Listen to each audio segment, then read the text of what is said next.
Mga kapatid, kasalukuyan, ito na naman magkakape si Spartan Pasay. Baka sabihin nyo, puro kape na lang. Bakit kaya puro kape na lang paborito ni Spartan Pasay? Kasi po, itong kape, sa totoo lang, in-encourage ko lang sa inyo, ipapaliwanag ko kung ano epekto ng kapeng barako nito.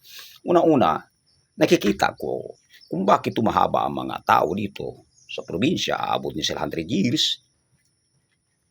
Pinaka-standard na 60 years.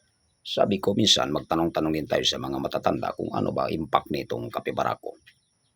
Una-una pang mga kapatid, bago mo pang itimpla, amoy na amoy mo kahit mga 5 metro ang layo. Amoy mo talaga ang kape barako. Una-una walang chemical to mga kapatid. Hindi naman sisiraan natin mga 3-in-1, mga negosyante. Pero siyempre, kailangan nating kalusugan ng tao kahit papaano.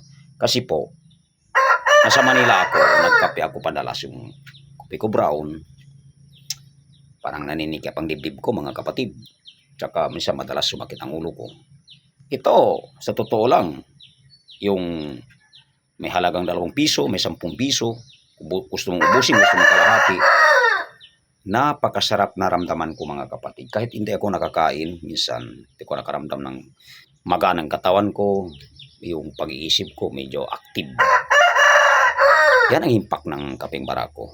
Yan ang binigay ng una-una. Pasalamat tayo sa tagapaglikha sa sanlibutan, si Allah subhanahu wa ta'ala. Kahit paano mo naman gawin natin na gamot, kung wala tayong papasalamat na sa tagapaglikha, ay wala rin tayong power, lakas na galing sa kanya. God is great, remember, I to be continuous, Spartan Pasay. Yan ang po, baiksi lang, hindi natin pwede pahabain.